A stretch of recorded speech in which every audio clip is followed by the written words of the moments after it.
Welcome to the second part of the expression tutorial, where we are going to build a custom cutting tool which cuts primitives in the middle using expressions.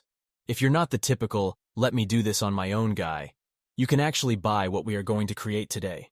Simply go to pointindex.de.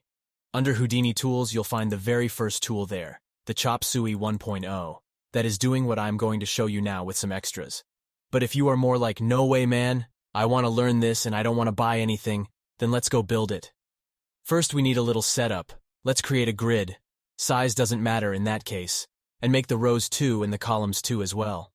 The way the Chop Suey 1.0 works is by measuring the edge distance, choosing the longest edge, getting a random position on that line by measuring the distance and cut along that line. In our case, we can simply put a convert line node and keep just one edge. Then we need a position to move our knife tool to. I just use an extract centroid for that and change run over detail. We ultimately want to move the knife node where the center point is. We can just use the expression we learned last time. If you missed the first expression tutorial where I am explaining the syntax and how expressions are built, I would recommend watching it first. Let's move on. Additionally, to our position, we'll need another expression for the direction we want to set on the knife node. Just like that. The way the knife node works is somewhat counterintuitive because the direction is the 90-degree angle of our actual slice. So the white rings here are visualizing the cut, but the direction is perpendicular to the cutting. Let's zero everything out and start writing the expression. Don't forget to add the element number of the current vector at the end of the expressions. Happens to me all the time. Perfect. Let's do the direction next. To determine the direction, we can perfectly use the normals for that.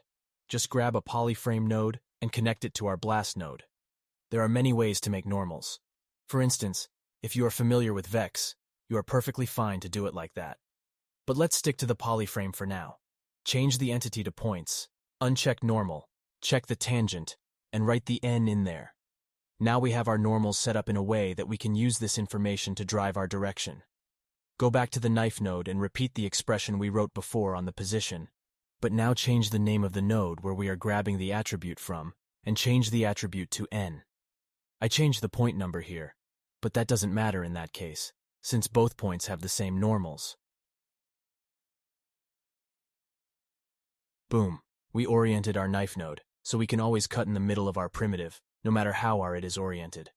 Next time I will show how to use expressions in a for loop, and how I use it in a day-to-day workflow. See you next time.